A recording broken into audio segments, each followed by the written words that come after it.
afternoon, St. Louis, Missouri, Boston, Massachusetts, Houston, Texas, Indianapolis, Indiana, Wilmington, Delaware, Detroit, Michigan, Hampton, Virginia, Newark, New Jersey, Chicago, Illinois, Denver, Colorado, Memphis, Tennessee, Canton, Missouri, also Canton, Kansas, Tulsa, Oklahoma, Orlando, Florida, and Atlanta, Georgia, home of the National Black Business Conference that's taking place in August. I'll give you the dates to look later on here. Welcome to Lunch with the Mizzou by Chimo Comrades for a beautiful July the 29th, 2023. My name is Aaron Coach, your host and creator, along with Elder Alden Lounge. How you doing, Reb? Fine.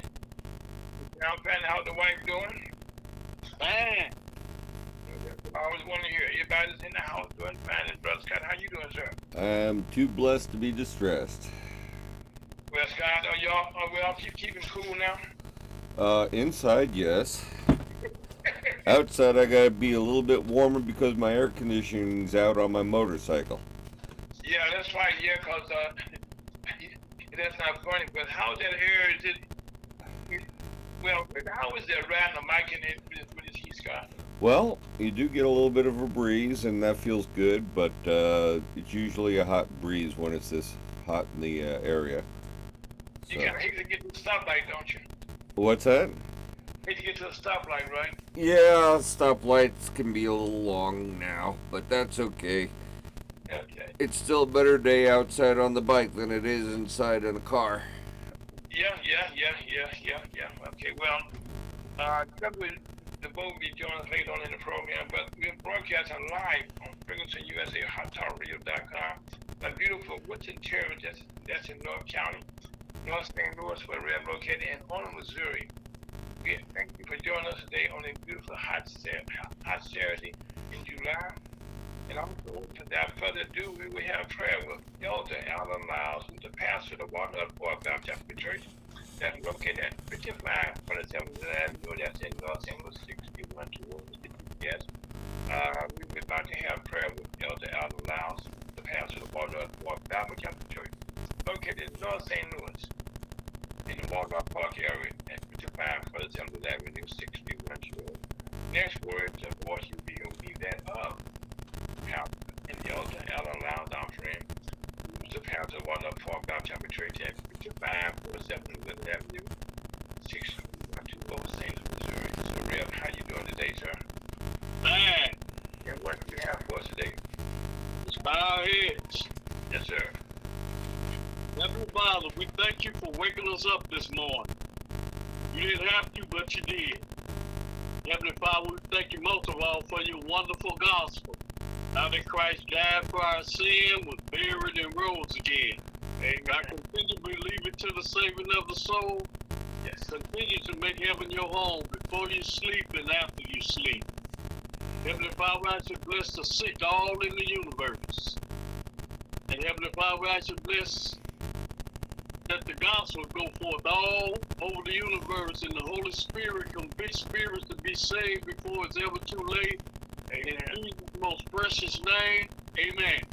Amen, Reb. We know we all need prayer because it is so much going on. So what do you have for us in the lesson, Reb? It's a continuation of voodoo. Okay. We're going to start off with about the deceitful workers. But we're going to start out with another point. Says the third is the lust of the eye, the lust of the flesh, and the pride of life. For the 1 John, the 2nd chapter of 1 John, verse 16. That's really God. Right. Okay. Okay, that's good. I got you. In verse 16, it said, for all that is in the world, the lust of the flesh, the lust of the eyes, and the pride of life is not of the Father, but is of the world. That's why God said, don't love the things that's in the world. Pride of life is what makes people blind. That's why people can't to the knowledge of the truth of God because of pride. The pride in you. Pride makes you blind. And that's what Israel is blind unto the day, to the fulfilling of the Gentiles come in because of their pride. Mm-hmm. They were stiff-necked and hard-headed people. You know, Rev, that's one thing that's all through the Bible that's been consistently the Jewish people being stiff-necked, and not just them.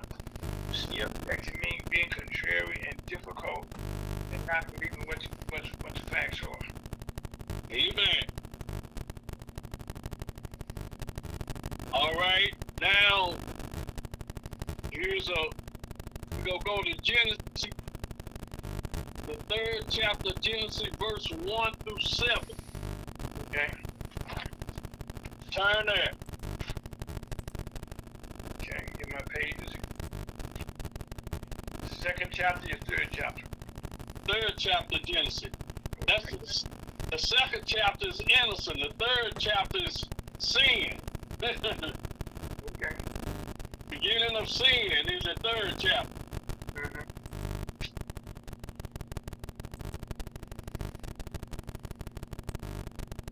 While you digging there, I'm a bibliologist. So bibliology means the B means beginning, the I means infinite, the B means bold, the L means life, the I means immortal, the O means is one. It's only one God. The L means love, the O means outstanding, the G means his glory, and you yield to him. Now, Rev, you know you gotta say that 2 more times, don't you? On here, you gotta say it 3 times like that. Give people a chance to call us all God. We'll write it down. Go ahead. So bibliology means the beginning, the B for beginning, the I is for infinite, the B is for bold, the L is for life, the I for immortal, the O is for one, the L is for love, the O is for outstanding, and the G is for glory, and the Y is for yield. Okay. And the B is for beginning, Okay. the I is for infinite, the B is for bold, the L is for life, the I for immortal, the O is for one, the L is for love, the O is for outstanding, the G is for glory, and the Y is for yield. That's the man of God, bibliology. Okay.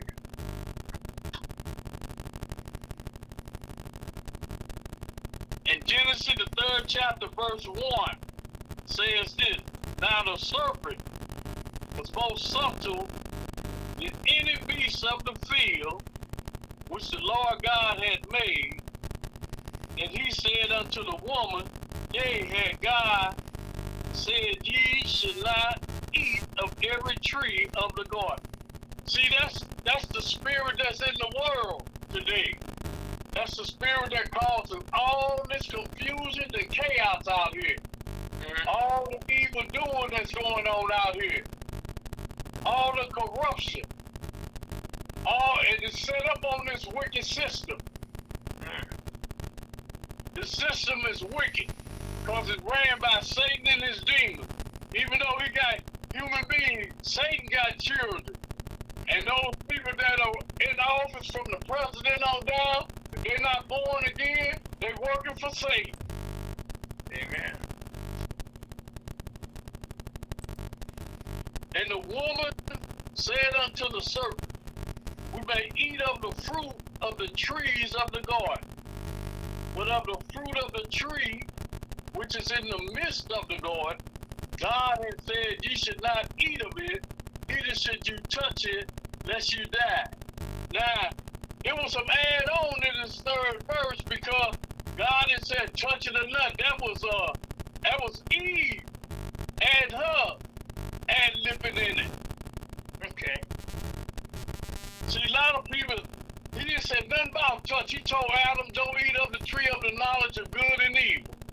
That's all that was the commandment. But she done put something else in it because she was messing with the spirit of this world, which was he. She was talking with him, and he was causing confusion. Okay. Verse 4 said, and the serpent said unto the woman, you should not surely die. See, she had already believed him. And that's telling you that they have had very other conversations before this came up to this. Okay. But God do not know that in the day ye eat thereof, then your eyes should be open, and ye should be as gods, knowing good and evil. That's the spirit in the world, the knowledge of knowing good and evil.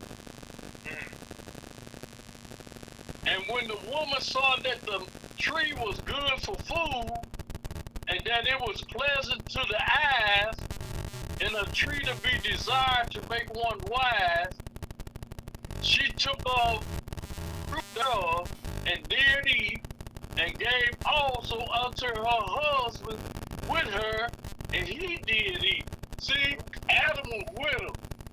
And Adam didn't have to eat, but he did. Okay.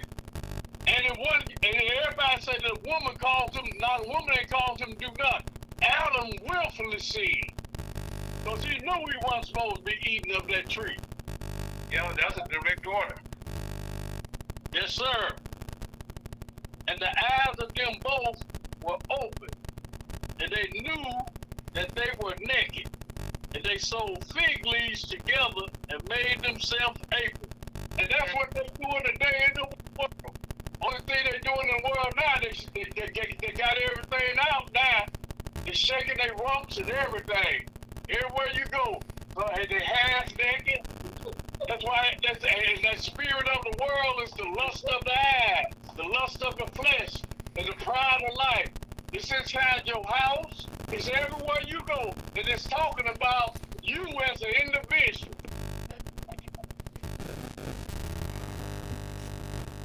That's kind of rough, but it is. That's what it's talking about. The lust of the eye, the lust of the flesh, and the pride of life. That's what gets everybody in trouble. And that we know that, real.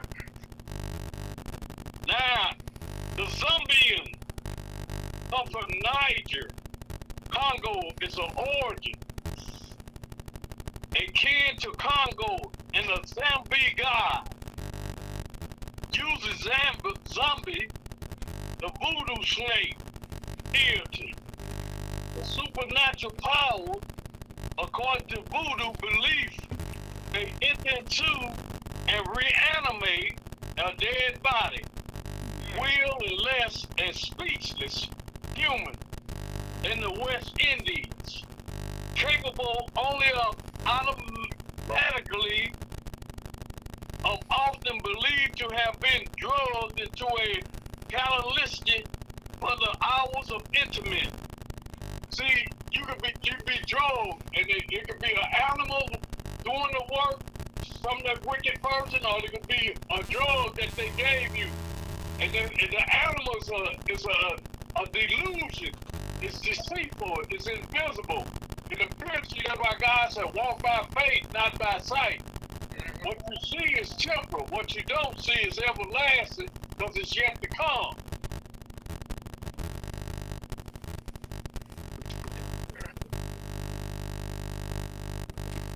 Next part, scriptures to protect you against the wiles of the devil. Look at Exodus 22:18. The next book to Genesis. 22:18. 22 and verse 18.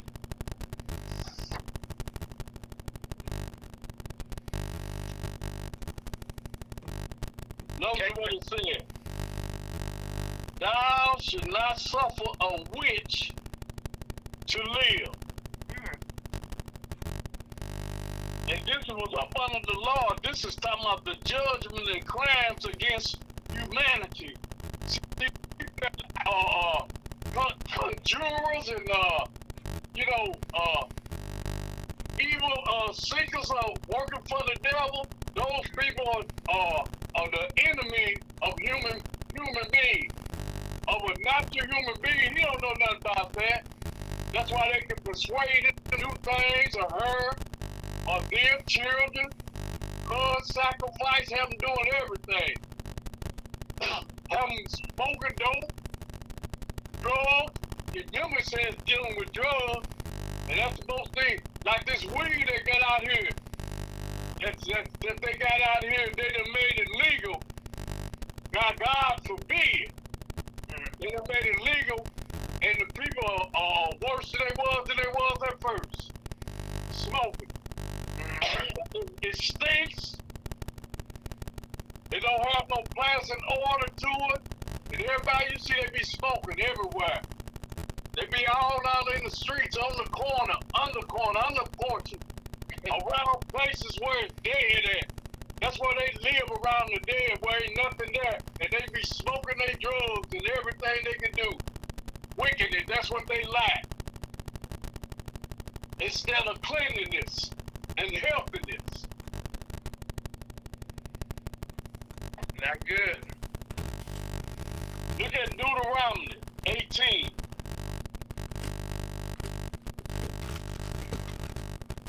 Okay. 18th chapter of Deuteronomy.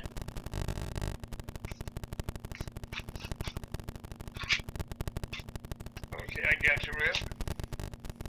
And verse 10 through 14. Now, this right here is talking about idolatrous practices forbidden. See, this is idolatry. This is worshiping idols and stuff. God forbid. Verse 10 said, there should not be found among you anyone that maketh the son or his daughter to pass through the fire, or that use divination, or an observer of time, or an enchanter, or a witch, or a charmer, or a consultant with familiar spirits, or a wizard, or a necromancer. See, a familiar spirit is the one that has been with you already, and it comes back in you with every time get ready to come right back into you, because you're familiar with it, and it's familiar with you. But all that do these things are an abomination unto the Lord. And because of these abominations, the Lord thy God do drive them out from before thee. Thou should be perfect with the Lord thy God. Now the word right here saying perfect, it's talking about maturity. The word perfect means mature, because Adam was mature, and that means creation. But the word perfect for us is for perfecting and growing in grace and the knowledge of the truth. That's what perfect means. But it don't mean you can't sin. It means that you are grow, that you have to grow. Perfecting means grow, and perfect means mature. When it comes to Adam, it meant mature. When it comes to the saints, it means perfected and walking in God's grace, walking by faith and not by sight, and not fulfilling the lust of your flesh, the lust of the eye, and the pride of life, by not doing that. But these nations, which thou should possess, hearken unto observers of time, and unto diviners. But as for thee, the Lord thy God had not suffered thee so to do. Witchcraft is forbidden. Look at Leviticus 19. Go back to Leviticus 19.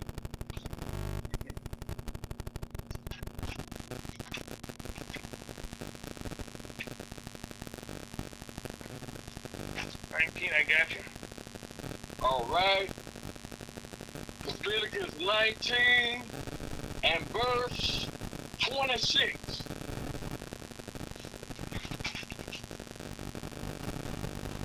You should not eat anything with the blood.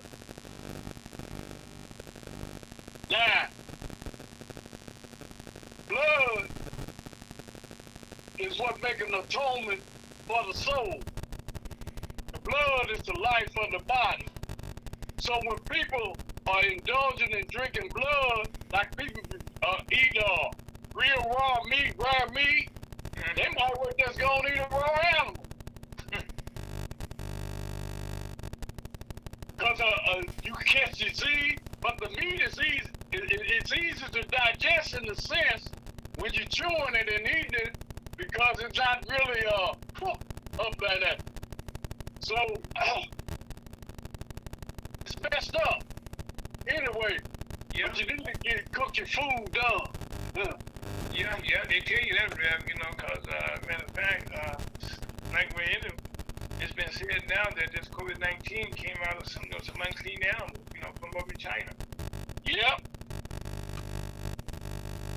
Then they go on to say, neither should you use enchantment, nor observe time. In other words, you shouldn't be worshiping time. You ain't got no control over time. You don't know the day or the hour. But you think you know. But that be those demons deceiving you and doing them things that you commanded them to do through your wickedness. So you practicing this. Well, Rev, I tell you what, okay, as it turned out, time is not on outside today, okay, because right in the middle here, this could be to be continued. It's okay with you. Amen. Okay, so right now, we thank you for the explanation that you're going 9 on 9 word and word in the Bible. That that's the thing, that these are facts that have stood the test of time for generations, and in fact, for thousands of years. Thousands of years. So anyway, I want to thank you again for those excellent insights and sharing knowledge with us like you do every Saturday. So anyway, that's Reverend. I call him Reverend Loud, Elder Loud. That's what I call him. He's the Elder Loud, who's the pastor of 104 Baptist Chapel Church. I want to thank him, and that's Scott. And then my name is Aaron, folks. That's Rev. That's Scott. You guys can lunch with the Missouri Achievement Conference. Scott, take us out of here. Amen.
Welcome back to Lunch with the Missouri Achievement Conference on a beautiful Saturday afternoon here in St. Louis and around the world. But Rev had one last thought. We were talking about the word pride. So Rev, kind of tell us what pride, how bad pride is. Pride is real bad. Of the spirit of that's in you, the lust of the eyes, the lust of the flesh, and the pride of life. The first two, you can work and get and command them, but the pride of life is where a person don't want to say that they wrong. They hard head, stiff neck. They don't like nothing but what's right for them. Long as for them it's fine, but when it come to you, they don't want you to have nothing. And it ain't love. Pride is not love. Okay, now, real one. Then know we're gonna come back to that later on in the program. All right. Okay. All right.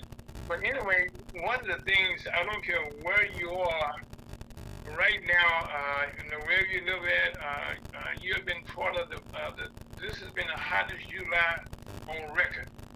I mean, in St. Louis, we had a couple 103 days.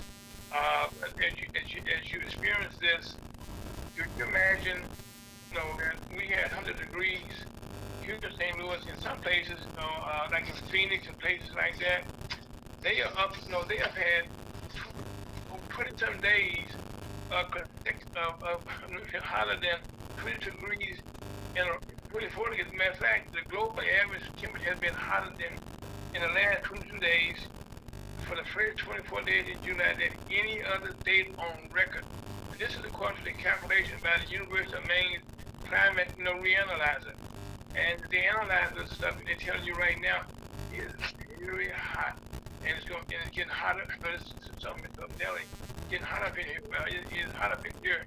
As a matter of fact, if you go in the ocean off the tip of Florida, that is the hottest point in the ocean around the world. Over 100 degrees. Matter of fact, it is 102.4. This is in the ocean. Now, you wonder why we have all these problems. Well, as this makes the iceberg at the North Pole and South Pole, they're melting now. And as they melt, that means that that's changing our whole climate for us around the world. And that's why you're seeing more flooding, you're seeing more hurricanes, you're seeing more tornadoes, you're seeing more earthquakes, you're seeing more fire from the dryness of the land. So again, anyone can tell you how you can help be a part of trying to fix out how to be part of the solution to the problem, not the problem. I'm asking you to please stay cool. That's what you can do. Drink lots of water and fluids, not alcohol, lots of fluids. And please stay cool. And one of the things that we all can do is check on your neighbors, make sure that they're okay. If you don't see them in a couple of days, your elders sometimes, the others do not want to put the air conditioner on, or the fan, they want to save their medication. So please check on do the right thing. Check on your neighbors to make sure they're okay. And also, again, this is kind of a bad news tip. The COVID-19 virus that seem to be returning as these numbers are starting to increase, across the country and not just around the world. Now we all kind of put to sleep a little bit because they're not been reporting on the numbers every day. But the only good news so far when it comes to COVID-19 is that the hospitalizations are still low. But right now, wherever you can, please wear your face mask. Continue to wash your hands, and when you can, put a little space. People right now are coughing, they're sneezing on you, and that is not good. So again, I know Reb, I do, and I think you do. I know you do, Reb. We wear our face masks. Amen. Because right now, people, take a chance, and sometimes, the hospitalization may be down, but all you see that one time that may be you. So again, please look out for your own self. And another thing that's, you have to change it here. This week, Elon Musk, who bought Twitter last year for $44 billion. Anyway, over the last year, you had all heard the bad news, people leaving Twitter. Well, right now, most people buy a brand, like Nike has a brand. We have, branding is a thing in telecommunications, like in social media. Well, the little bird on Twitter was kind of worldwide, nationwide, global-wide, a sign everybody can recognize. Well, branding is hard to do. Right now, Mr. Musk has changed that bird to an X now. Now, he did it because that's what he owned the company, but he's gotten into trouble in San Francisco where the Twitter is actually located, the headquarters there, changed the sound of the building, and now he's facing some charges because, you got to have a permit to change a sign on a building. You got to make sure it fits the specifications, the size, and stuff like that. So right now you have another lawsuit coming on about just doing it this way, and that's not how it works. Now also, really good news here in St. Louis, in this area. Our Congresswoman Cori Bush has just filed a bill in the United States House of Representatives aiming at limiting the use of solitary confinement in prisons. It's called the Inner Solitary Confinement Act. But this would do, it would largely permit the use of solitary confinement in prison. We have found that this leads to a whole lot of problems when a person comes out. Sure, we have people that do it, they got to be put in some type of way. But what this is doing now, it kind of being abused in some cases. I mean, with immigrants coming in, detention facilities is doing people are evil right now, the real just said. And like, I guess a good example of that was this past week, I think it was last week downtown Florida, where this truck driver was riding down the highway, and he was surrounded, and this has made no sense to me, I don't know about you, Scott. He was surrounded by state highway patrol people all around him, the guns pulled out, and he got out the truck, made the orders, and all of a sudden this man sticks his dog on it, and he was telling him, don't do that, don't do that, don't do that. Well, the man now has lost his job, and now he's in a possibility of losing his license because it was mean-spirited. But it's really back there when people who have authority in jail like that, they just take it to the next level. It's not always the best way for people to actually deal with stuff like that. But like now, he told me he was, the Justice Department has finally gotten around to dealing with some issues in Memphis, Tennessee. The Assistant Attorney General, Kristen Clark, she's of the Civil Rights Division, announced that she's investigating the Memphis, Tennessee Police Department as a whole. The DOJ has received report evidence of officers at Memphis Police have been using excessive force during arrests and getting people who are already in custody. And when you get in custody, sometimes people are treated very bad. You can hear all types of stories. Now, all this came to light when this young man was brutally beat, close to his own home, trying to go to his mother. He had a good job, and we still haven't got any answers yet.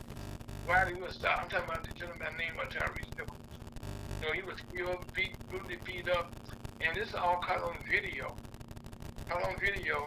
And right now, these are the type of things that we don't understand. But people are just evil. But the good things are taking place right now. The unemployment rate is the lowest it's been in 5 months. As a matter of fact, it's continuing to go lower and lower and lower. On the bad side, interest rates, again, are going to continue to ease up a little bit.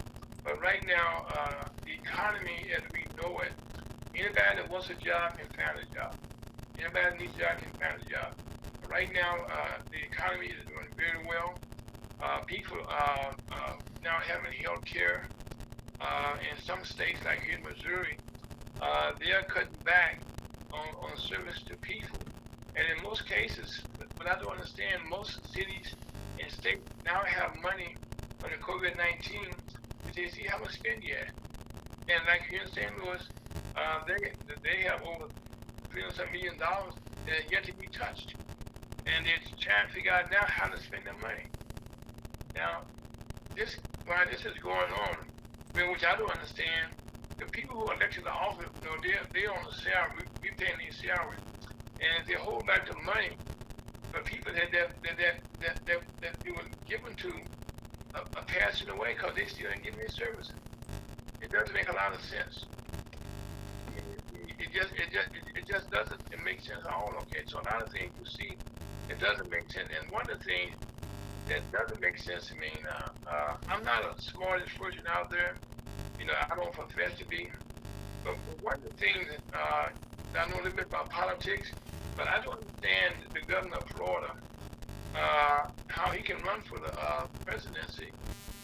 And I think y'all said that everyone should be treated equal. Well, when you say equal, all of our history that you and I have, your records gonna follow you wherever you go.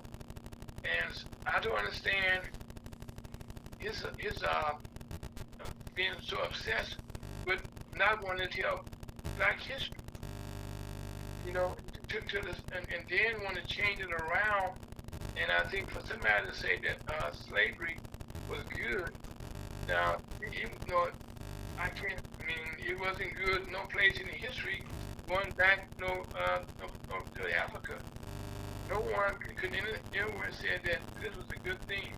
But the governor of Florida seemed to feel that way.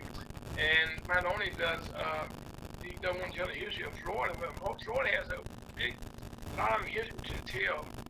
One thing, they have some of the best schools down in HBCU schools.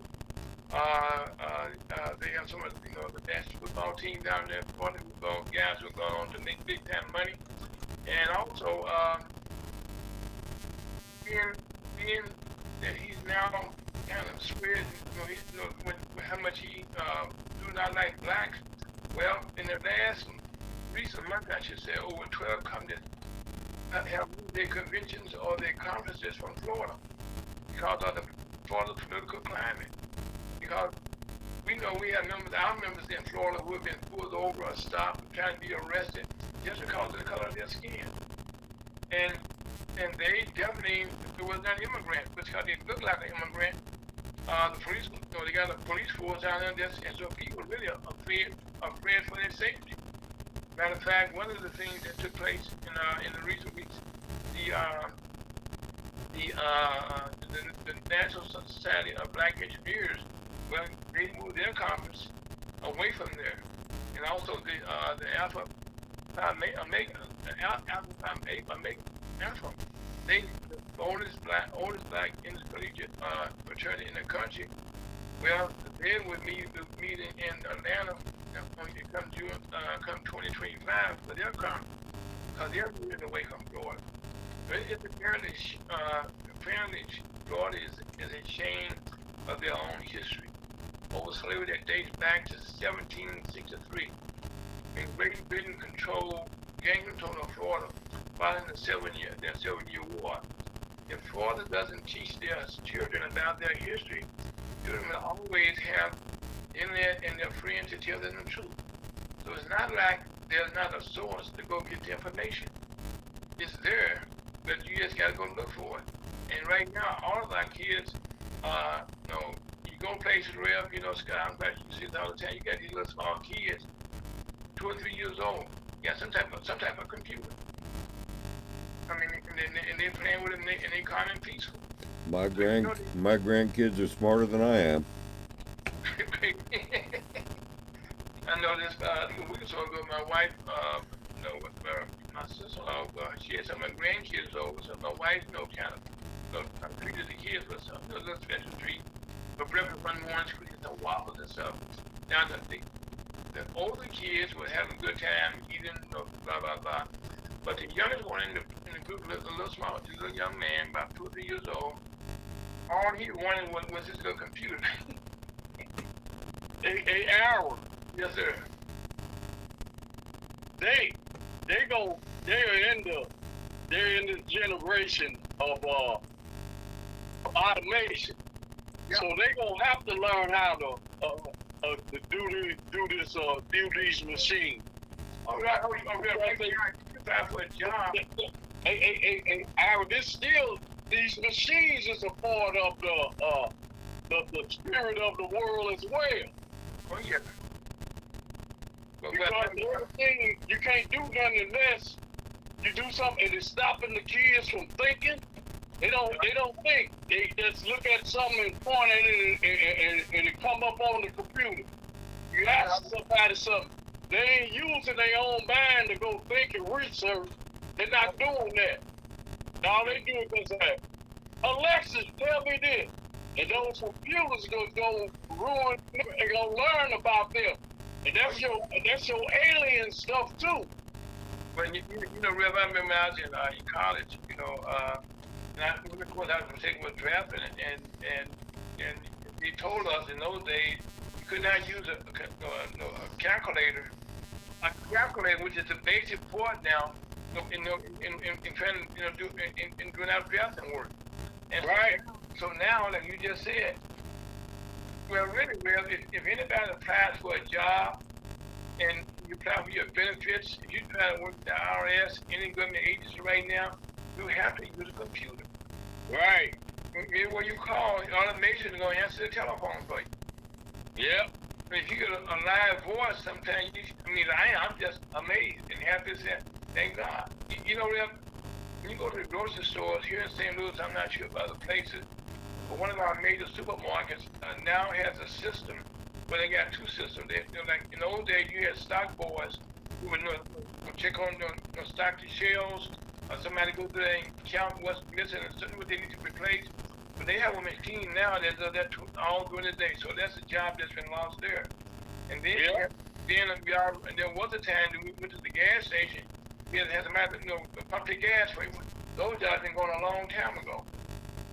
And so now you go to the grocery stores, there's now fast check, and you have less live checkers, and everything is now on the computer. And now, you don't own yourself. You work for yourself and do it. Right. But what it's doing is it's taking away more and more jobs. And now here in St. Louis, they got a system now where when you put your stuff in your grocery cart, the grocery cart is going to give you a tabulation, and you don't have to have a person involved in the transaction at no point. It's all. So I mean, those are jobs. But anyway, on speaking of jobs, the UPS strike has been avoided, and there was almost 3,000 people, who there's a brown truck that you run around. Well, they will be working their teachers, and I'm happy to say that they will not be on strike because a lot of stuff, medicine, goes through those guys. And matter of fact, one of the things they were asking now for is they want air conditioning in their trucks. And right now, one of the things I was very proud of them for, one of the sticking points in negotiation was that they wanted benefits for the part-time workers.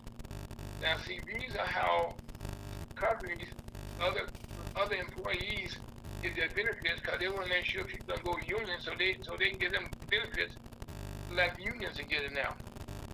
But that's how the system works, really, But anyway, I try not to get too much into this, okay? But talking about President Donald Trump, he needs his own law firm because every day, you get tired of the news. Every day there's some new charges, there's some new explanations about something he did wrong. And real, I go back to what you were saying about pride, about one of the things that right now people need to understand is he cannot admit that he's guilty right now. But if he admits that he's guilty right now, he can no longer run for president. He can no longer raise money. He cannot, continue, to stay out of jail. So right now he has no option, okay, but to plead guilty. Now what I don't understand is people around him who are smart, who are doing dumb things, and going to jail along with him. And his history in the past says that his word is not worth much. And those are the things I just don't understand. That's the pride of life. Well, it's the pride of life, but at the same time, people should not jump down that rabbit hole. But anyway, that's a story for another day. Let's keep talking. We don't talk about that out here. But right now, all of the business associates that work with him, who follow him, they most time end up in jail. We got over 1,000 people right now that's been arrested on January the 6th, and there's a whole line who's still waiting to go to jail on that also. And also, it just amazes me how so many attorneys are losing their license doing stupid stuff, which is kind of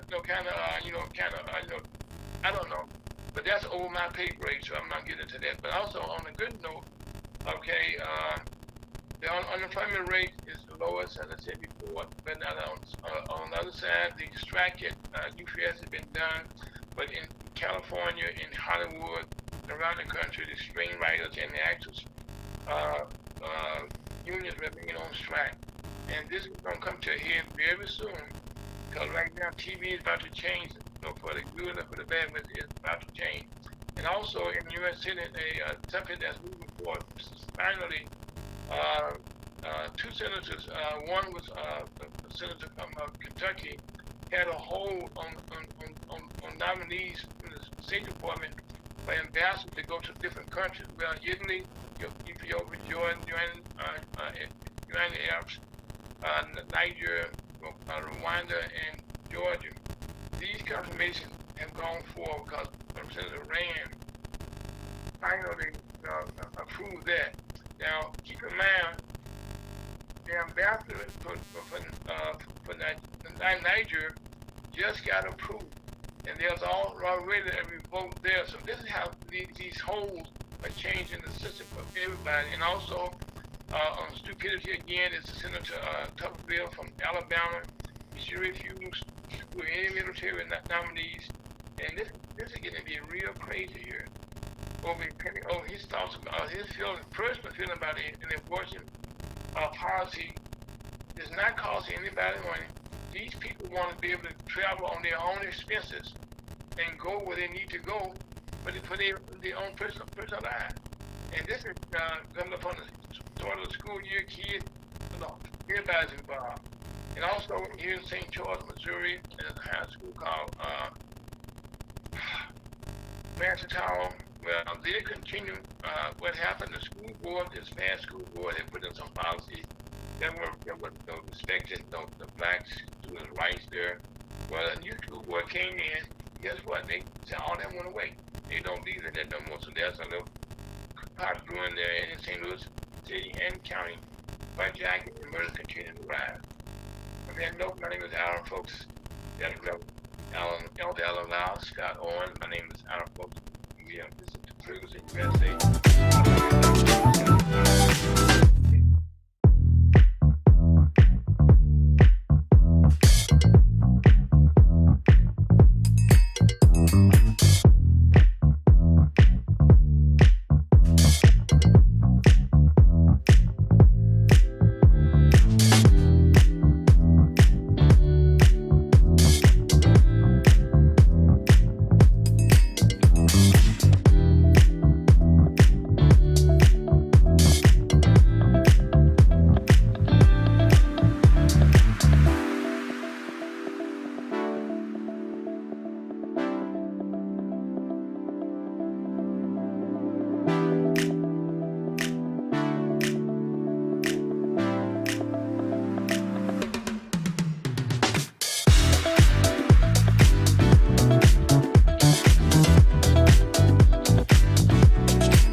St. Louis, Missouri, around the world. And you listen to Lunch with the Missouri Latino Conference for a beautiful Saturday. We have had the last Saturday in the hot month of July. We have a very special guest. As we've been saying with Chuck and I for the last couple of weeks now, that I'm happy to say that the National Black Business Conference will be held in Atlanta, Georgia. Fred, what are those days again? August or what? Yeah, that's August 23rd through the 26th. Through the 26th. And in that conference, we have the International Business League, which has been around since 1900, which was started by the late, I think it was Booker T. Washington. We have the NASDAQ Chamber of Commerce, which is coming up on our 30th anniversary very shortly. We also have the World Conference of Mayors and also the NASDAQ Business Alliance, which was created by the NASDAQ Chamber of Commerce and the International Business League. But these black businesses, organizations come together to be all on the same page. And in doing this, we have put together some of the sharpest minds, some of the people in the black community And there are others out there which we invited them all to come to Atlanta to be a part of this.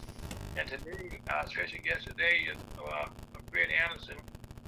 He's a business consultant. He's also a corporate international relations director for the National Chamber of Commerce, which is a big shoes to fill. Okay. I didn't enclose so much, but Fred, welcome to the program.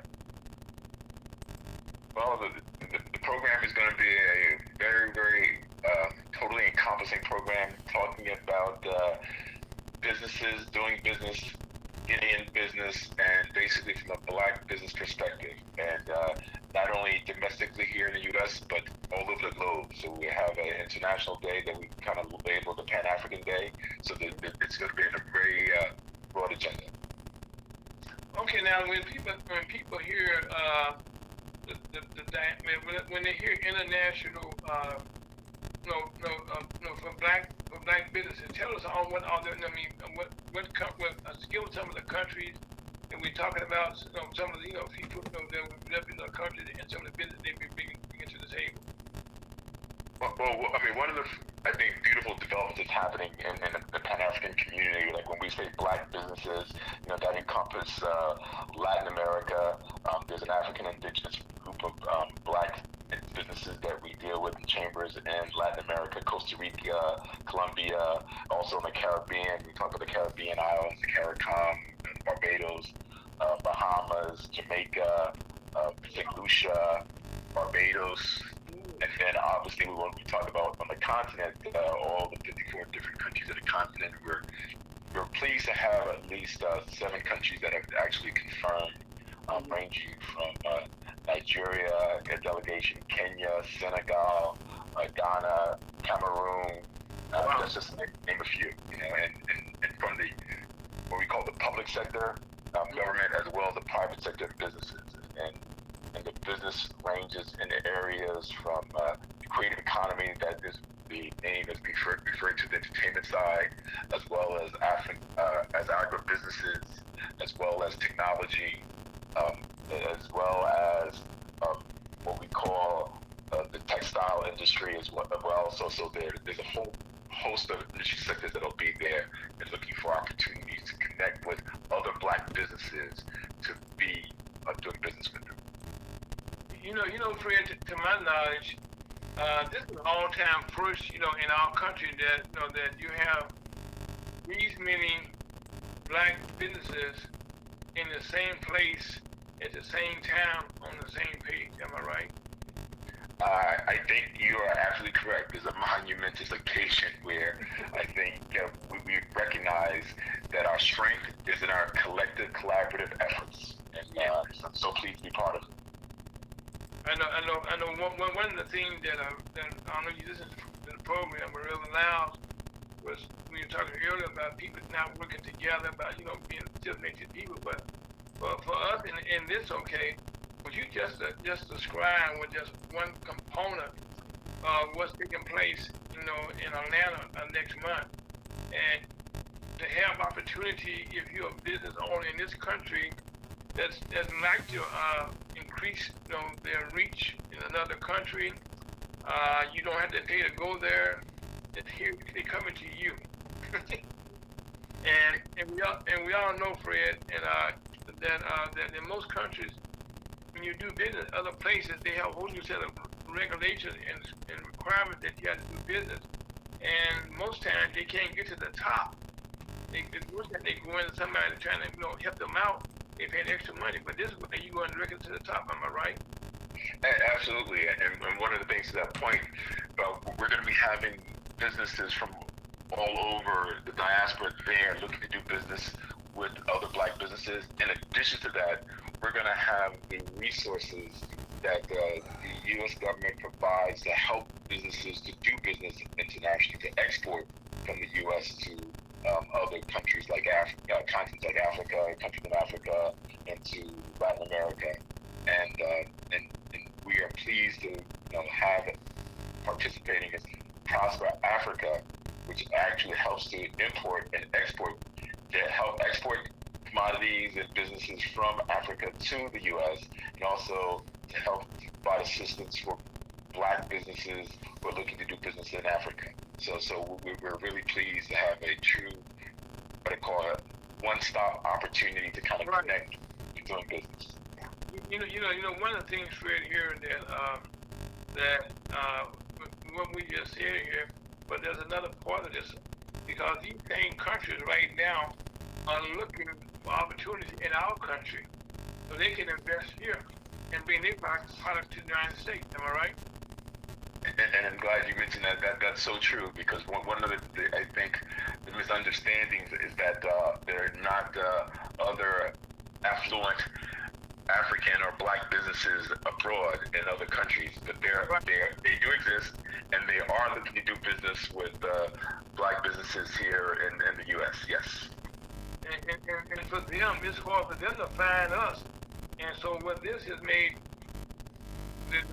coming together, it's done by come together, where everyone's coming together with like-minded people so everybody can make some money. And I just kind of like to echo what you just said. At our African Leadership Sideline event that we held, the National Black Chamber Conference held in this past December, I'm sure a lot of people who are aware of, we had the trade minister from Ghana who actually spoke at our reception, and he literally challenged the Black business community here in the U.S. to take the initiative to look to do business in Africa and in countries like Ghana, and that they're looking, specifically seeking out Black business owners to work with, because they feel that unfortunately over these years that we have been kept apart from each other. And that's where, like, now that we are coming together, we recognize that we are stronger together and that we have talents and treasures to share with each other. So that's what we're looking to intentionally do. And one thing we would miss here, that one of the things that making this possible that the State Department and the Biden administration, they open doors up for the Black community for the first time, so everyone can just have access without any headaches. Am I right? And yeah, they're being more intentional, and that's where I think we have to seize the opportunity as a Black business community to seek out the resources that are available and really demand that we have access to them. And that's one of the beautiful things that the organization is coming together, looking to kind of make it available to our business chambers and our networks that we have outreach to. Okay, now, Fred, I'm somewhat apologize to you. I should have did this first, Fred, tell me a little bit about Fred Anderson. Well, I'll try and keep my journey kind of succinct, because I like to say God has blessed me with the opportunity to maybe be here longer than most think. But I've got a background, basically. I like to start from the beginning. And from an educational standpoint, I've got degrees in accounting and management and MBAs in finance and economics. Worked for one of the... From what school did you go to? I went to a school in New Jersey, Fairleigh Dickinson University. Okay. Yes. And basically worked at, back in my day, at one of the major accounting and management firms now called Deloitte. Spent some time on the audit side and the management side, and then spent some time at Citi helping to kind of develop their credit card division. So when I date myself, it was a point in time that was considered That's okay. that was a call center, and I helped to kind of develop into a profit center for the organization. And that's where I got a real good understanding of using my educational background and my consulting background to recognizing that you could build businesses. And from there, actually was part of a founding team that developed a factoring firm that factored pharmaceutical receivables and helped to kind of raise $500 million for that organization. And then I started consulting on my own, and consulting in the areas of working with what I call micro businesses, all the way to Fortune 50 companies, to help them to understand the opportunities in doing business in the Main Street communities, which included Black communities. Then I then I kind of had some clients that led me to realize that there is a opportunity for us to do international business, and most recently in the past 5 years, started a consulting firm that's called Blueprint Global Consulting Group, which basically is keeping it simple. If you can do business anywhere, you can do business everywhere in the globe, and we help you to just kind of set up the infrastructure and the processes to do that. And that's what really led me to working with the National Black Chamber of Commerce and taking on the responsibilities of the corporate and international director for the chamber, because of the outreach that our firm was doing with some synergies. And one of the things that we really wanted to do is to make sure that Black businesses got their seat at the entrepreneurial capital table that's global and not just domestically, because there are billions, if not trillions of dollars worth of transactions that happen that we need to be at the table at. You know, Fred, one of the things that I love about what you said as I watch the progression, that as things change, you actually change with the times, and you saw one thing that a lot of times we see opportunities as things are changing, and we have to step in and take advantage of that when the time is right. Yes, we have to be innovative and be willing to adapt as the environment changes, and that's where, you know, true entrepreneurship and creativity is something that I think is in our DNA as a people, because we're not just survivors, we're thrivers, and sometimes we forget that, and sometimes we think that we're victims. And I say, well, to my African American and African brothers and sisters of business, no, we're not victims. We seize the opportunity, and we have to adapt to not only survive but to thrive. That's what we've been doing for generations. Well, right now, Fred, you know, you are the perfect example of well, we're gonna talk about politics, where I have problems when someone saying they trying to do away with our Black history, okay? Because people like you, okay, should be codified in our history, but it changed it too big into connecting the past with the future. And that's the only way that we can understand how to get ahead. You're not gonna get any argument from me on that one, because I think all too often that our stories are not really told, and that's where I think as we kind of move forward, we're starting to realize that we can't, how can I say, rely on others to tell our real story. Right. We have to seize our narrative and basically tell all of the stories, because collectively we have tremendous stories to be told. And from a historical standpoint, from how we've been able to overcome challenges around the globe, basically it's amazing. And that's where, when we kind of connect our diaspora together, we realize that we've gone through similar challenges. Now we have to make sure that we stay connected so our stories get told, so we can understand that we truly are the people that can overcome and have been on the top for centuries, for decades. You know, Fred, and one of the things, okay, I love about your commerce, since our inception, our creation, our goal was to tell the story that people don't tell about Blacks being able to be successful, doing things. We always say we like to have people come on that people don't hear about, they should hear about, and they should know about other things that are taking place, and no one give us credit in history. And as we see now, our history trying to be erased, okay? And that's I love history myself, and I think your history alone, and I guess I have to talk about Chuck on this. He's been like global ambassador for the table for so many years that he's opened up doors around the world. You know what I mean? You know, and which opened up the doors for you now to step in there and have access to so many people. Am I right? So many. That's so true. And I'll just share a quick story. I was basically entertaining some visitors from Kenya a couple of weeks ago, and we were talking about the different things that we were involved with. And the gentleman said, you know, you have to meet one of my colleagues. So we set up a virtual Zoom to meet one of his colleagues. And as I'm talking to him, he mentions, do I know Mr. Charles DeBow? And it was like, do I?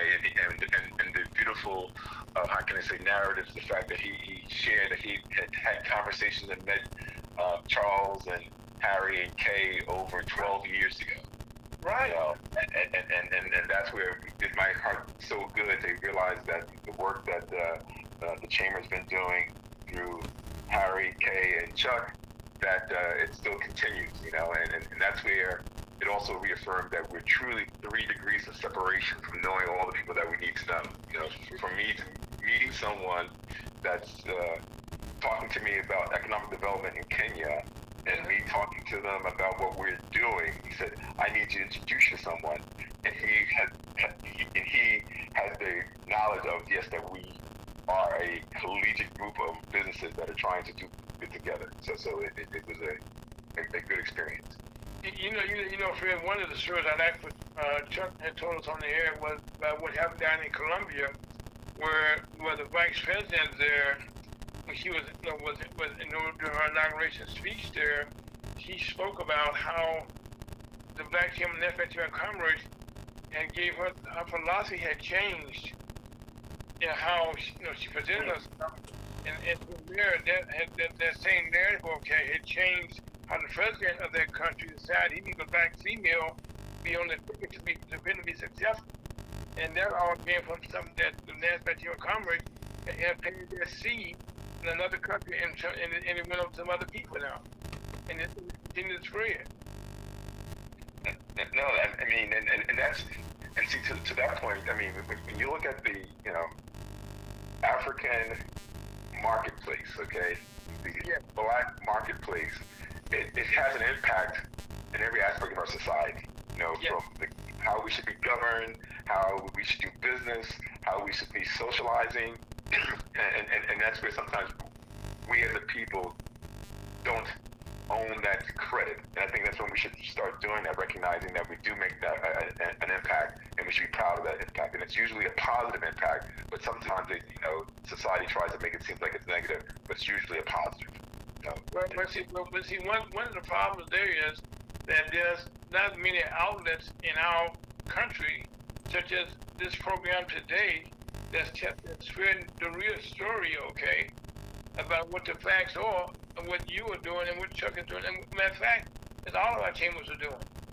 We're kind of being a bridge there, and I firmly believe in telecommunication, because that's how you connect to the world.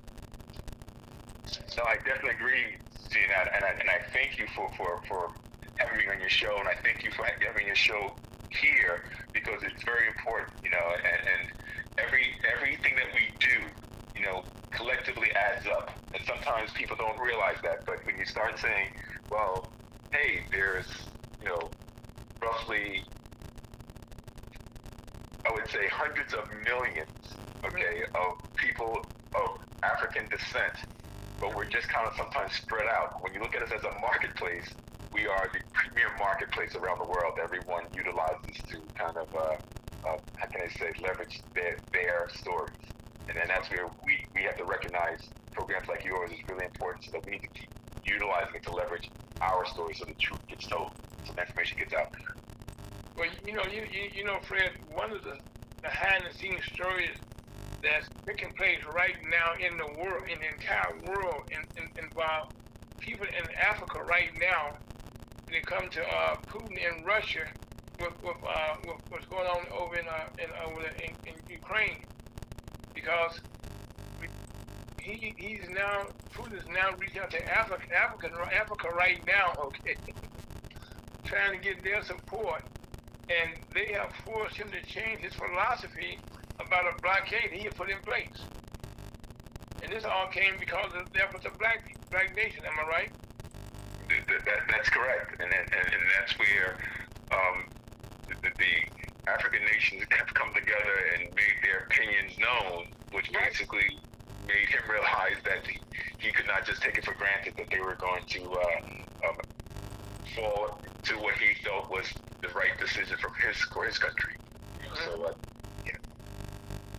You know, one of the things that people take us for granted in Africa, that country alone, not the country, that continent alone, it has all the riches that people all want to get: diamonds, oil, uranium, any mineral that's out there that's valuable right now that's needed for the world, for the rest of the world to operate, primarily comes from Africa.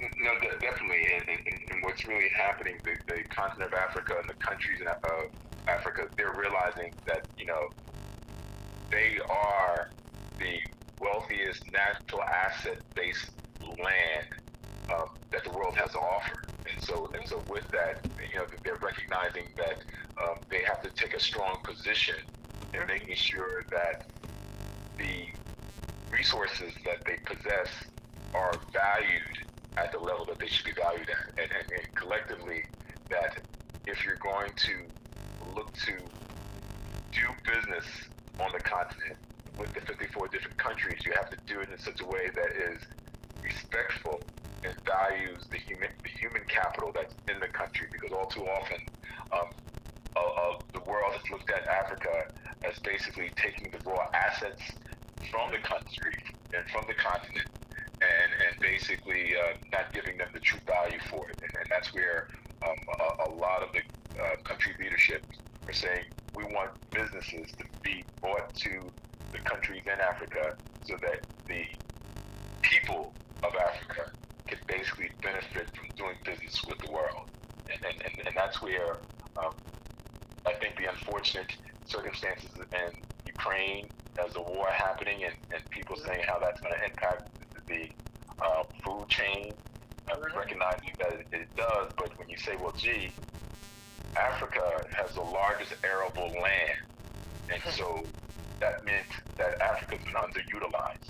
And so now this is the opportunity that the African nations are saying, okay, fine, let us not go back to that position of being underutilized. Let us now become a continent, countries of strength, and utilizing their natural assets. And that's where, you know, African American Black businesses can play a major role in making that happen. Because as I mentioned, we have a lot of talent, and they have a lot of treasure that I think coming together, we can do a lot of good. Well, Fred, one of the things I commit to you today on the air, you know, we hear around the world, you know, if people listen to our conversation today, Missouri Chamber of Commerce commits our program, this airspace, to any African nation who wants to come on here and tell their story about what they have to offer and what they need from us, for us to work together. This is an open invitation. Any of those people that you speak to, any of those your clients, I'm gonna say people, your clients, because the one thing that they all need is a voice to be heard. And we want to be that voice for them in this country. It's all possible right now, starting today. And I think the people that we have coming to our conference down in Atlanta, and again, this is something that was put in place by Chuck, Harry, and Kay years ago. And now people are seeing the value of how we can work together as one. And we all have the same, one thing we can nobody can do. Our skin color cannot change. So true. You know, we can't. You can tell a different story. You can tell lies on me, but at the end of the day, the fact are that we are still who we are. And right now, in any country in Africa that needs an outlet to tell their story, these airways here. And I got Scott on the line with me, our general manager, and I think he would agree with us that we want to have the story told so people can benefit and grow and become more prosperous. Am I right, Scott? That's correct. Yeah, man. Well, I definitely would carry that generous offer that you're making back to my relationships internationally, clients, and also the other international chambers that we are connected with. And so be prepared for having a number of different what I call world guests on your platform. Well, that's why we're here. And as when we started this years ago, Scott we've been doing this for a number of years now, and we just felt that too many times the truth is not told. You know, about what is going on, and it comes to international trade now. Almost any corporation in America is trying to get an office in Africa someplace. I mean, am I right?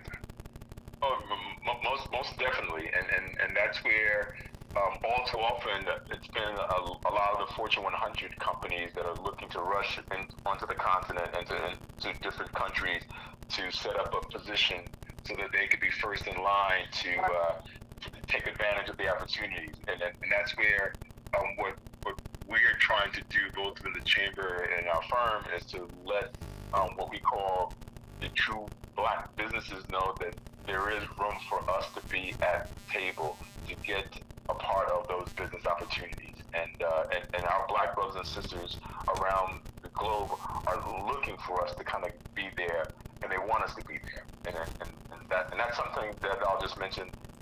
For years, there's been a misunderstanding that the indigenous African, Pan-African people were not looking for each other to do business with, but we are, and that's where I just want to make sure that gets out there so that we recognize those markets are available to us and relationships want to do business with us. You know, Fred, a little history here. Before I was asked to, before the... Hey, Aaron, I just wanted to say something. He's the son of a king. Yes, you are, Fred. You're the son of a king. And right now, we want to work with you and to help you, back you up, and support you. Because the one thing, we all need to work together as a team effort. Amen. That's why the Chamber of Commerce, we've been consistently every Saturday getting the word out, bit by bit, bit by bit. And I think today, as you share this program with your clients, ones who are listening now, the door is open.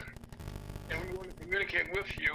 Because at the end of the day, we want to make sure everyone is getting a fair shake for their dollar, for their effort, time put in. And I'm an old union guy, and I believe that if I give you a fair day's labor, I want a fair day's wages. Amen.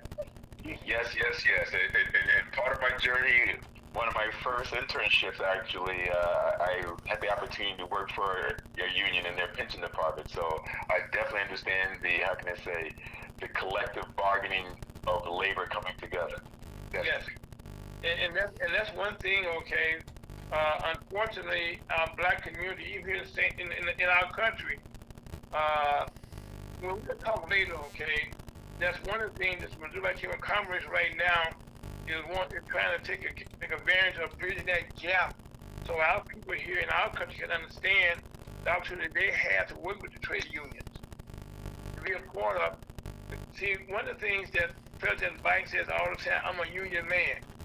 Well, right now, that means that if you want to make some money, if you're a black company, the money comes to you, not to employees. They're looking for companies right now in this country to do business with. And go ahead.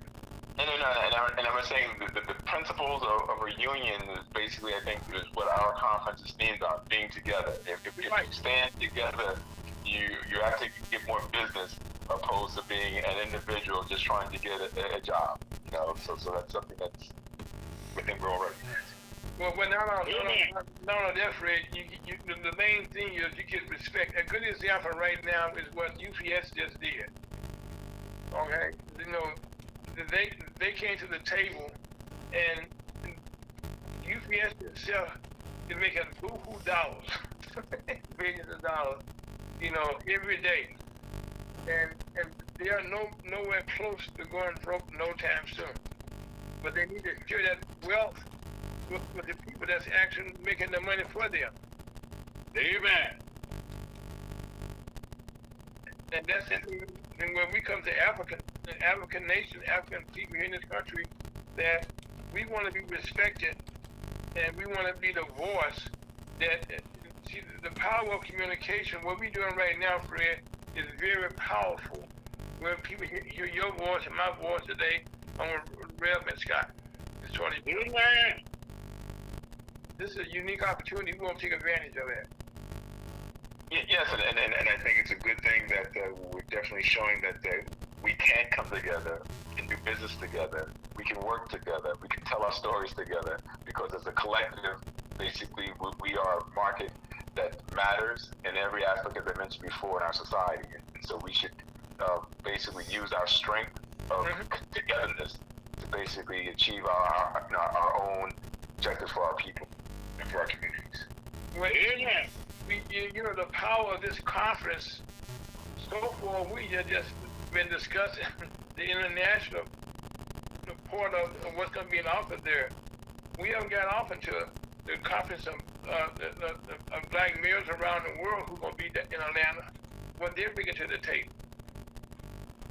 You know, you're so true. I mean, and that's why the we are together is so important. You know, the international aspect is one aspect. As you mentioned, you know, the World Conference of Mayors is bringing into a global, on the global stage, the political component of our community.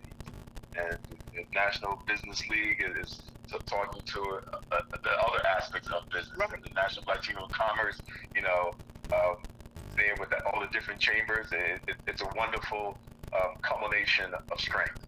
It is, and that's why I said, to my knowledge, and when I'm 74 years old, I don't know how old you are, and that's me and Ray up there.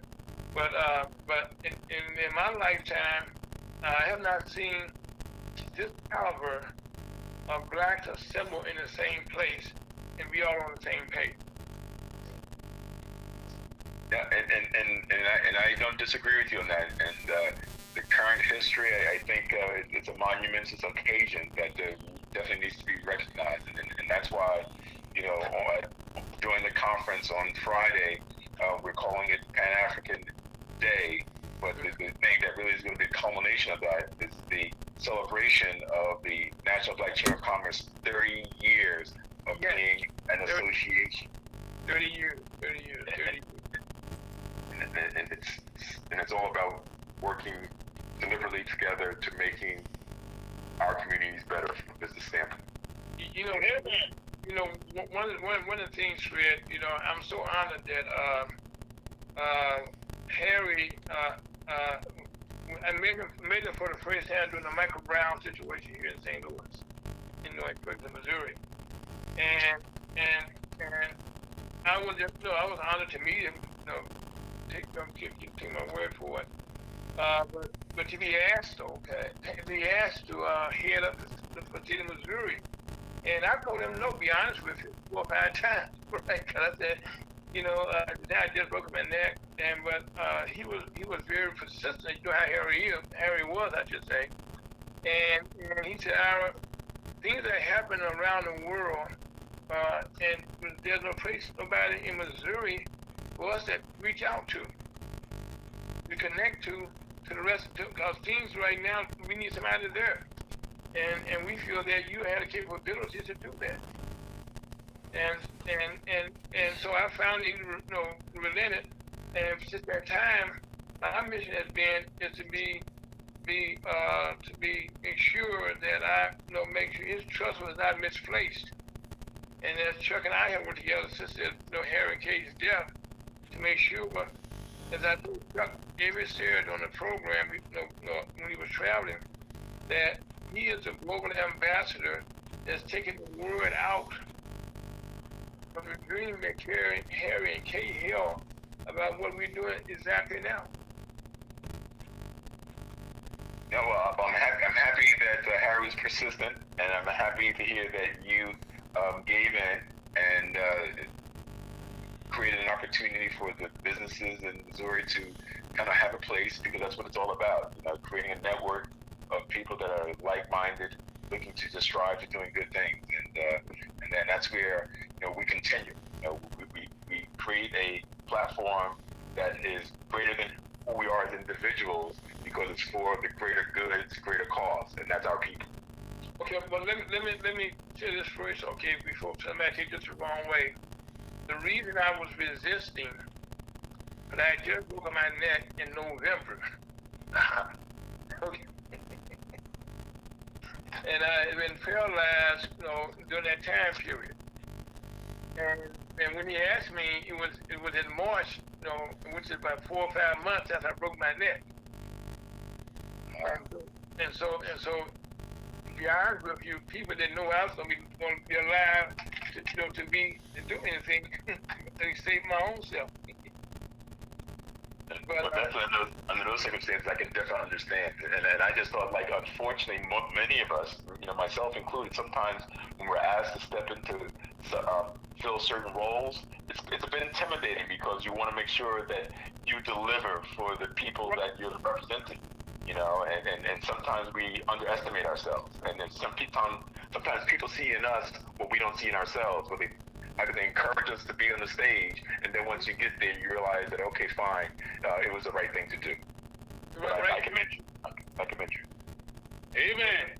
Well, right now, I'm happy to make this announcement also.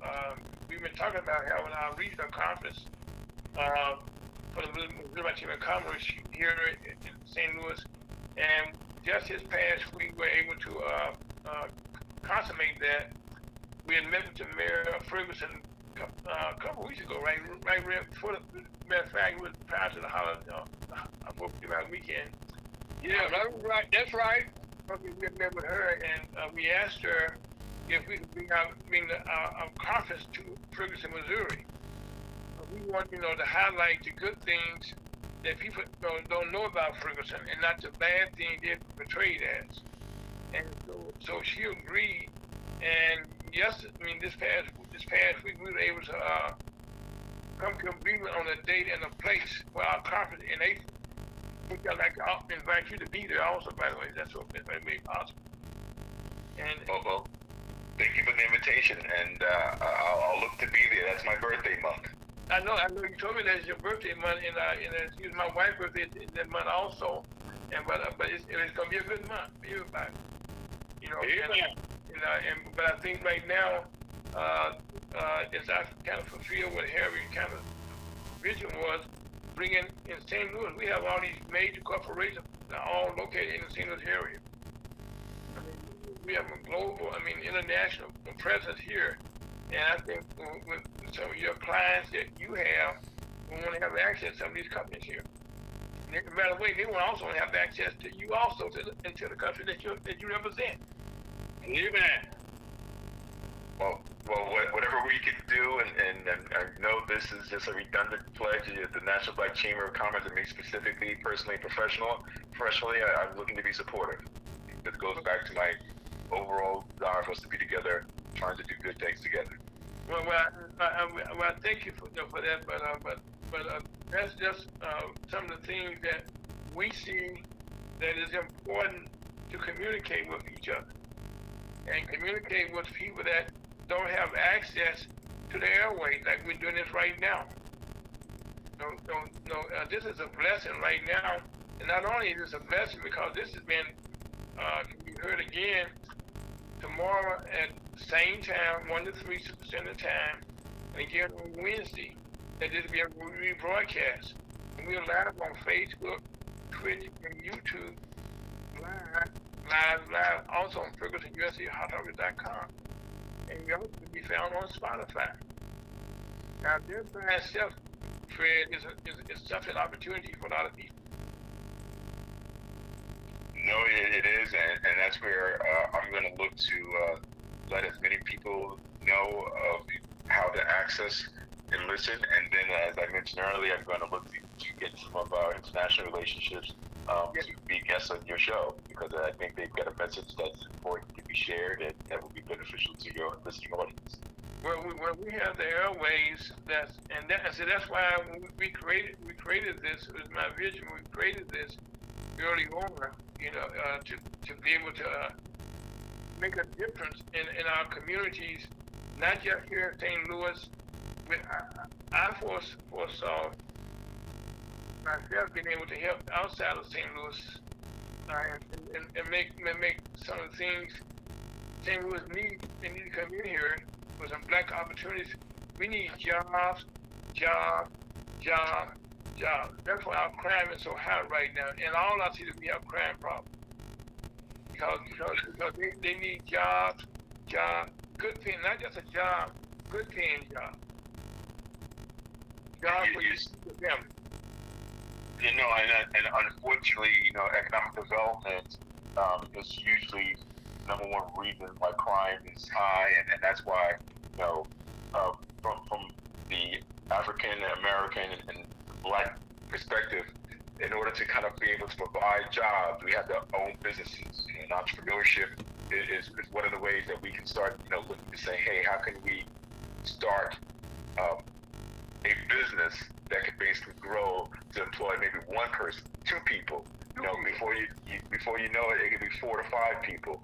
But it's just taking pride in the business that you're doing, and it's looking to just employing people from the community. You know, Fred, in the Bible, Reverend Elder Lyles taught from today, all through the Bible, we talk about wealth, pass on wealth to the next generation. And if you have a business, that's wealth that you can pass on to your next generation. Amen. If you have some type of knowledge, information, something that you do to prepare your children for the next generation, that's called wealth that you pass to the next generation. And I think right now, the Missouri Chamber of Commerce and National Chamber of Commerce, and also the National Black Business Conference as a whole, we are teaching people now how they can create wealth and then transfer the wealth to the next generation. And that's so true. I mean, the conference in Atlanta on the 23rd through the 26th, we're going to have definitely panel conversations on how to build businesses, how to grow your business, how to get access to capital, women empowerment and entrepreneurship. And these things are basically echoing what you're saying, building something of value that you can pass on as a legacy to your family, to your children. And so that, you know, that you create an environment not only for yourself, but for your family and for your neighbors and for your community, which will be sustainable. You know, one of the things here, I'm somewhat missing out for, and I think you know this already, Bishop Crump, who was a worldwide figure in the civil rights movement, just in rights period, I should say. You know, in legal battles in our black communities, I think Al Sharpton called him the Attorney General for the black community. Yes. He's going to be our guest speaker, our keynote speaker at the conference. And then now we talk about, again, being there for all we just described. You got Mr. Crump, who puts his life on the line every day. But what fighting for people's rights? It's not for the money that he's doing it. I mean, he's doing it, for making a change. And other than that, right now, the Justice Department just talked about earlier in the program. They're going to Memphis, Tennessee right now to look at some of the injustices that's been going on for a long time. Just like we have injustice going on here in Ferguson, Missouri for a long time. Well, now we have to say we have a whole new administration there. We have a new police chief, who's Chief Doyle, which is a hell of a man. I've been doing it for a number of years. Our mayor, Earl Jones. Matter of fact, the previous mayor and I worked closely together. Matter of fact, we started the chamber. He was one of our #1 supporters when we first started the chamber. And he's been there for us from day one. Now, we worked together in kind of putting out the fires and bringing people together and behind the scenes. And now we can, when you come to Ferguson in next April, we have a tour of our guests, you're going to be amazed on what Ferguson has to offer and the things that came out of those flames of those buildings were burned down. No, and I probably will be amazed, but it doesn't surprise me because, as I said earlier, we as the black people, we not only survive, we figure out a way to thrive. And that story sometimes does not get told, and that's why sometimes it's surprising. It's like of the efforts and the results. But I do not underestimate the capability of who we are as individuals, businesses, and basically leadership. I don't underestimate. One of the things that the debate in Florida about black folks was slavery. The way he was described, the one way it should have been described, it describes a people that has survived with nothing, with the least of the least. Least of the least, okay. And we came here and created a whole country. They don't tell the story, but in Washington, D.C., that whole street design was done by a black man. Amen. They don't tell the story, okay, about stoplights was created by a black man. Amen. And I could go on down the list of our history that everybody appreciates every day. And the first president was a black man. Come on, Red. But again, as we grow more and more, and as we move forward, and that's what this conference is doing in Atlanta, Georgia, for the first time, we bring all these great minds all together on one accord. We have one message. We can and we will survive, and we all grow together. Amen.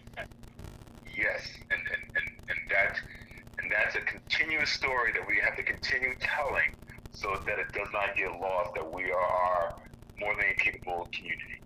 More than capable. We sons of the king. Yes, Fred.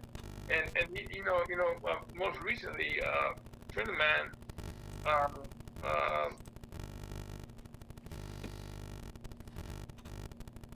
just attended a conference. Well, not a conference. It was like a reunion in Tulsa, Oklahoma. And everybody knows the story about Tulsa being burned down. Well, also in Florida, we had massacres down there. And if you could be told, we have had black massacres in the black community, well, where they tore down all our communities to build like in downtown St. Louis, the Mill Creek area where they had the baseball park and all this stuff right now, that was a black community. And, Yes, sir. and when we look around our history, all that okay, was we were in the right place where we were at, which was the best places, first places, and they wanted our spots. Yep. So we had the foresight and the vision and the grace of God to have the best land in St. Louis, and they can't take it from us. That's right. And that's what unfortunate has happened to so many of our communities. And you mentioned Chicago, and Little Rock, Arkansas, Rosewood, Florida. I mean, a lot of communities that we were thriving. That unfortunately, the powers that be did not like the fact that we were thriving, and they basically created a situation to kind of take our prosperity for us for that moment. But we're not going to just let that lie. That's why I think we're coming together. We're basically rebuilding our communities and continue on, because again, they're not gonna stop us. Fred, in another life years ago, I worked with the late Mayor Maynard Jackson in Atlanta, and when he became mayor, he was like the first black mayor of Atlanta, and he and I had the same philosophy that we need to stake our claim and step up and be who we are. Amen. And not be intimidated, pushed aside, or ignored because right now what he did back then laid the groundwork right now for what is constantly taking place in Atlanta, Georgia. That is for sure. And he was intentional about it. That's why sometimes you hear me use the word being intentional. He was not ashamed by saying, I'm going to make black millionaires, because that's what it's all about. The positions of power to help people. Yes. He was very upfront with the late Andrew Young, and in fact, I met in those days some people from Music came over. I was down there for another event, and I was able to meet a delegation from Music during the time when Andrew Young was ambassador, when things were kicking off over there, and they asked me to come to Music. And naturally, I was saying yes until I was advised by the gentleman's wife who said, I said, how would that affect me? She said, the folks over there, it would affect you, because I said, if I go to Usual, I can't spend that war to get back home. If something goes wrong, and she said, right now it wouldn't be good for you, so I turned it down. But that's how Atlanta was being peaceful, and what they did back then, I don't know how old you are, Fred. I know Chuck knows this. That's when they created this thing, the black young men being taken out of kidnapped in Atlanta to make that generation of Fred to come to Atlanta. Am I right, Chuck? Oh, it was that and more. That and more. Hey, Chuck! God bless us all. Amen. Good afternoon. Good afternoon, Mr. Charles DeVoe. How are you? Yeah, wonderful and great to hear you, sir. And thank you for being part of our lively discussions. But please don't allow me to digress. This time is up to church. Well, no, Chuck. Before you came in, we opened the door to Fred and his organizations, the people that he planned to work with, that on these airways, that any African, any nation leader that wants to want and to talk to, this airways, our program here is available to them. But we want to be a voice to the voiceless. And Chuck, you've been with me on this since I started this 8 years ago now. Matter of fact, it'll be 8 years next month since we started the program. And you've been with me. We had faith, Chuck. Remember that? Yes, sir. We had some crazy days, but we you hung in there with us. But anyway, it was so much of that with Chuck. Mr. Brown, our CEO of National Chamber of Commerce. Chuck, we've been singing your praises, but if you could give us the understanding and the reason that this conference was created, if you don't mind. With the country? The conference. The conference was created. The conference was really created as almost kind of like looking in your attic or something, or your closet, and you're going like, hey, this is in style. This is shape. This is ready. This is what the times, you know how they talk about styles and different things coming back around, but the times came back around to where we were looking at essentially what's you were talking about the ulterior motives or the engineering or the strategy. The game is being played. I mean, come on now. We there's some of us that understand our living history, but not only the living history, but those of our ancestors.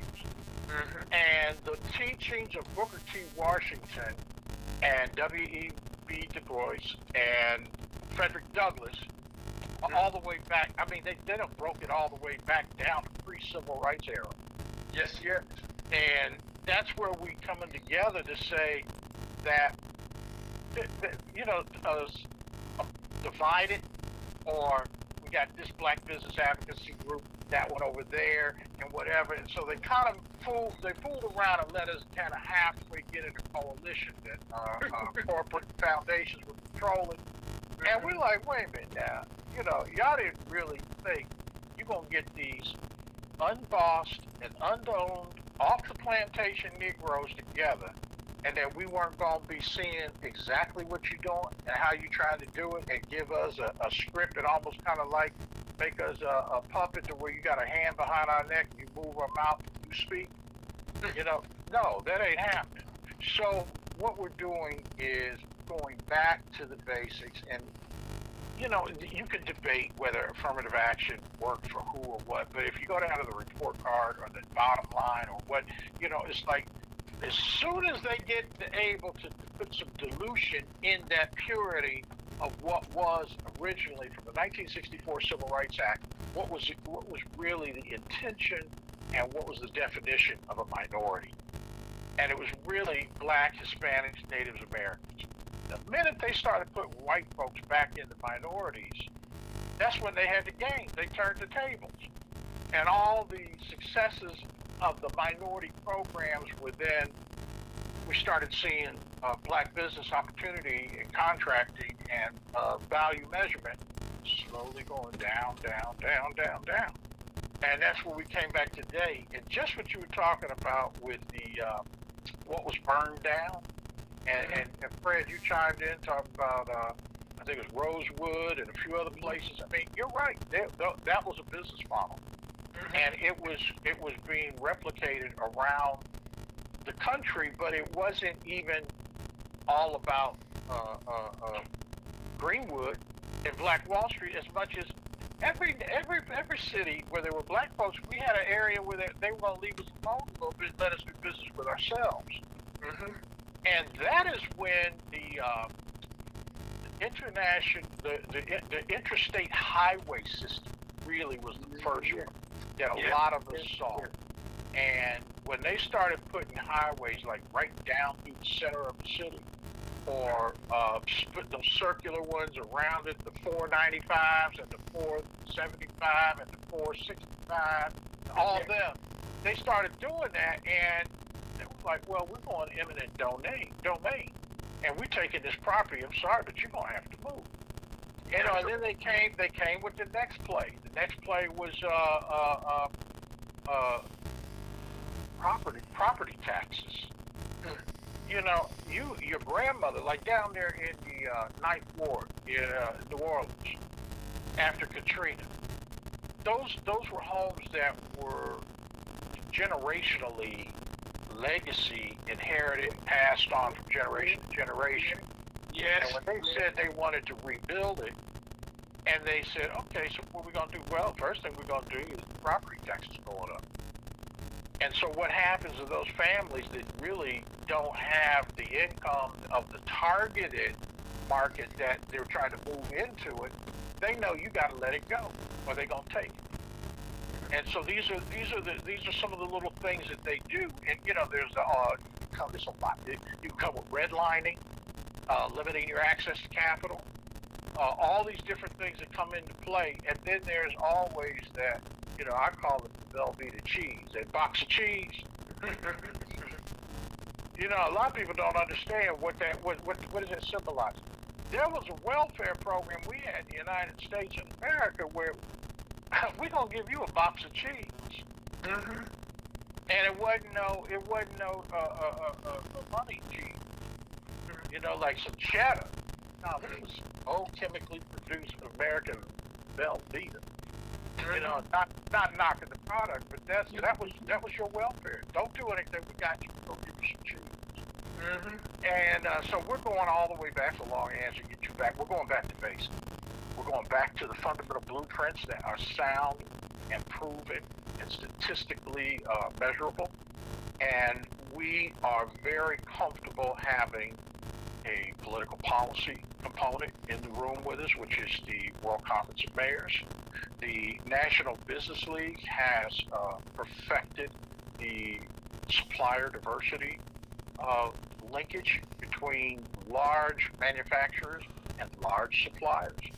Many of the businesses that are coming to the table from supply industries such as the automobile industry, and you can have somebody just supplying screws or a catalytic converter part or something like that going over $100 million a year, some of them doing $1 billion.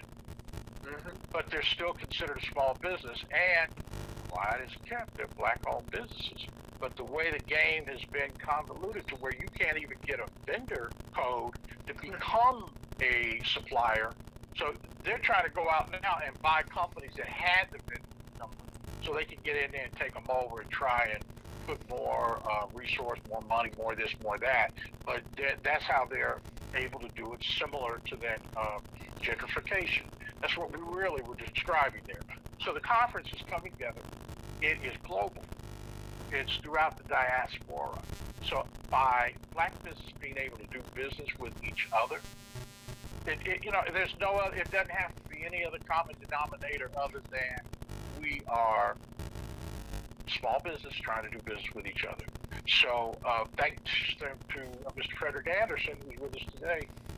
Fred led a groundbreaking, I almost want to say earth-shattering mission that went to New Delhi, India. And lo and behold, that diaspora connection is deep.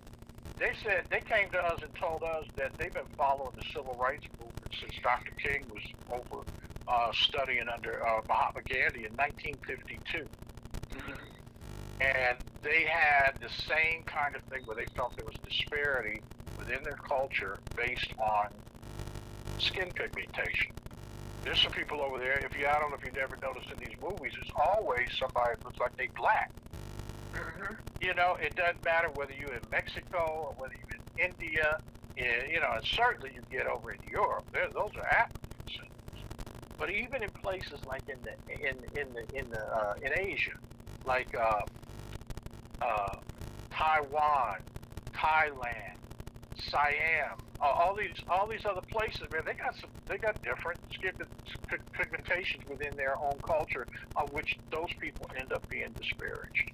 So now we're all coming together and we're talking, and we're going to have probably the biggest international delegation we've ever had at our conference, and everybody's coming with their briefcase full. Their portfolios are full of opportunity, full of initiatives, things that they're going to ask for. So this kind of comes right under our Global Economic Development Initiative, and we're looking at how we take what we have as assets and then match up what we need. Sometimes we just need access to market. Sometimes, like for example, with India is known for their manufacturing of food processing and other types of mechanical engineering. And when you get over to Africa, they're over there saying, the Chinese came in and the Indians came in, these other people came in, but they own the machinery to process our food, but we can't.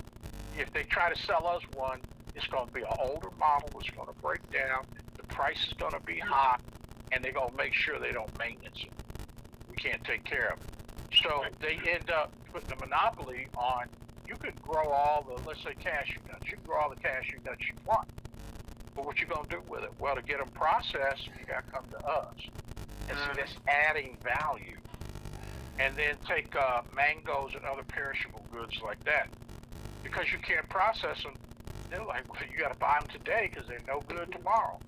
And so they're wasting a lot of product. But that puts them in a position where they cannot sell anything outside of almost like what you put your hand on.